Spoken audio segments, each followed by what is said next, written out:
ધોરણ 10 આપણી સામાજિક વિજ્ઞાન માટેની જે પ્રશ્ન બેંક છે એ આવી ગઈ છે, એનું સોલ્યુશન આપણે જોવાના છે. એટલે ખૂબ અગત્યનો આ વિડીયો છે, ખાસ ધ્યાન આપીને જોજો. આટલા ચેપ્ટર છે એ ચેપ્ટરમાંથી આપણને પ્રશ્નો પૂછાયેલા છે. જો પ્રશ્નો પૂછાયેલા અને તમે લખી દીધું હોય તો ચેક કરી લીધો તમારા જવાબ સાચા છે કે ખોટા છે. ગરીબી રેખાનો ખ્યાલ સૌ પ્રથમ કોણે આપ્યો હતો? કોણે આપેલો? તો બ્યોર્ડ ઓડે એનો ખ્યાલ આપેલો હતો. આ ખ્યાલ અથવા બ્યોર્ડ લખે તો પણ ચાલે, ઓડે પણ લખે તો પણ ચાલે. ત્યાર પછી આગળનો સવાલ જોઈએ. ભારતમાં સૌથી વધુ ગરીબીનું પ્રમાણ કયા રાજ્યમાં જોવા મળે? સૌથી વધુ જો ગરીબી હોય તો એ ક્યાં આવે? છત્તીસગઢમાં જોવા મળે. અને છત્તીસગઢની ગરીબી કેટલી? તો 36.93% ત્યાં ગરીબી છે, એટલે સૌથી વધારે ગરીબી કહેવાય. ત્યાર પછી સૌથી ઓછી ગરીબી ધરાવતું રાજ્ય કયું? તો જે ગોવા છે એ ગોવાની અંદર સૌથી ઓછી ગરીબી છે. કેટલી? તો 5.09% ગરીબી છે. ત્યાર પછી મહાત્મા ગાંધી રાષ્ટ્રીય ગ્રામીણ રોજગાર બાંહેધરી યોજનાનું ટૂંકું નામ શું છે? મનરેગા. શું આવશે? મનરેગા. MNREGA, મનરેગા. ઇંગ્લિશમાં લખવું તો પણ લખાય. ત્યાર પછી આગળ, આંતરરાષ્ટ્રીય કક્ષાએ શ્રમિકોનું એક દેશમાંથી બીજા દેશમાં સ્થળાંતર થાય એને શું કહેવાય? શ્રમની, સાંભળજો, શ્રમની આંતરરાષ્ટ્રીય ગતિશીલતા. શ્રમની આંતરરાષ્ટ્રીય ગતિશીલતા. છઠ્ઠો પ્રશ્ન, દેશની મુખ્ય આર્થિક સમસ્યાઓ કઈ છે?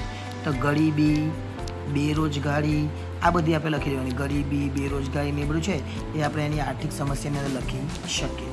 ત્યાર પછી સાતમું, ભારતના કયા રાજ્યોમાં બેરોજગારીનું પ્રમાણ ઊંચું જોવા મળે? બેરોજગારી કઈ જગ્યાએ વધારે? તો સિક્કિમ છે, ત્યાર પછી કેરલા છે, એવામાં આપણને વધારે જોવા મળે. ત્યાર પછી આગળ, બેરોજગારીનું નિવારણ માટે શિક્ષિત બેરોજગારીની નોંધણી કરતી સંસ્થા કઈ સંસ્થા દ્વારા નોંધણી કરવામાં આવે? રોજગાર વિનિમય કેન્દ્ર. શું જવાબ આવશે? રોજગાર વિનિમય કેન્દ્ર દ્વારા નોંધણી કરવામાં આવે. ઉદ્યોગ સાહસિકોને નવો ધંધો શરૂ કરવા માટે કઈ યોજના અંતર્ગત સસ્તી લોન સહાય મળે? કઈ? તો જ્યોતિ ગ્રામ વિકાસ યોજના. ફરીથી બોલું, જ્યોતિ, આ ટ છે, જ્યોતિ ગ્રામ વિકાસ યોજના. ત્યાર પછી ઓછામાં ઓછું માધ્યમિક શિક્ષણ મેળવ્યું હોય અને બેરોજગાર હોય તો એને શું કહેવાય? તો એને કહેવાય શિક્ષિત બેરોજગારી. એને કહેવાય શિક્ષિત બેરોજગારી. હવે જોડકા છે અ અને બ આપણે જોઈન્ટ કરવાના છે. પહેલું છે આચાર્ય નાગાર્જુન, તો એનો જવાબ આવશે પારાની ભસ્મની એને શોધ કરેલી. કઈ શોધ કરેલી? પારાની ભસ્મની શોધ કરેલી. બ્રહ્મગુપ્ત, તો બ્રહ્મગુપ્ત શું કરેલું? તો ગુરુત્વાકર્ષણના નિયમની શોધ કરેલી. અને પછી આપણે ન્યૂટનની વાત કરીએ, જે સફરજન પડેલું ને એ પછીની વાત છે. વરામિહિરમાં શું આવશે? તો આકાશી ગ્રહોની ભવિષ્ય પર અસર, એની વાત છે. ત્યાર પછી મહર્ષિ પતંજલિની અંદર જવાબ આવશે યોગશાસ્ત્ર. ત્યાર પછી ભાસ્કરાચાર્યની અંદર જવાબ આવશે સરવાળા બાદબાકીનું સંશોધન. ત્યાર પછી આપસ્તંભની અંદર જવાબ આવશે વૈદિક યજ્ઞો માટે વેદીઓનું પ્રમાણ. ત્યાર પછી શકમુનિની અંદર જવાબ આવશે કાલગણના. ત્યાર પછી વિજય સ્તંભ, તો વિજય સ્તંભ એ 24 ફૂટ ઊંચો છે. ત્યાર પછી આર્યભટ્ટ, ગણિત શાસ્ત્રના પિતા. ત્યાર પછી વાત્સાયન એટલે કામસૂત્ર. આ છેલ્લો જે જવાબ છે કામસૂત્ર એ આવશે. ત્યાર પછી ખરા ખોટાની વાત છે. ખરા ખોટા કયા છે એ પણ જોઈએ. ધાતુ શિલ્પો બનાવવાની પરંપરા 10મી અને 11મી સદીથી વિકાસ પામી. આ વિધાન સાચું છે.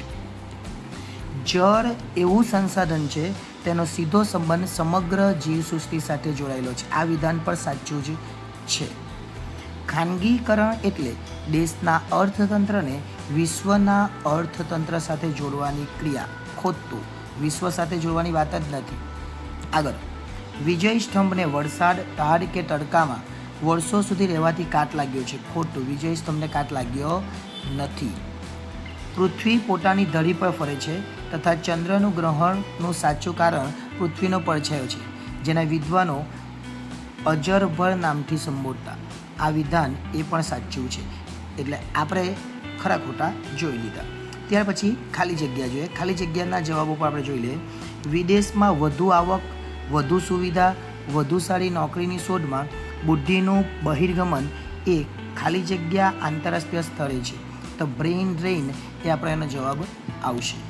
વપરાશી જીવન જરૂરિયાતની વસ્તુઓ જાહેર વિતરણ પ્રણાલી હેઠળ ખાલી જગ્યા દ્વારા રાહત દરે આપવામાં આવે છે. જવાબ આવશે વાજબી ભાવની દુકાનો. ત્યાર પછી બાભ્રવ્ય પ્રાંચાલે રચેલો ગ્રંથ કયો? પ્રજનન શાસ્ત્ર. આંકડાની પાછળ શૂન્ય લગાવીને લખવાની પ્રક્રિયાના શોધક ગ્રુથ્સ મડ. અને છેલ્લે ચરક જે છે મહર્ષિ ચરક, એને ચરક સંહિતાની રચના કરી. તો મહર્ષિ સુશ્રુતે સુશ્રુત સંહિતાની રચના કરેલી. ત્યાર પછી વિભાગ બી છે.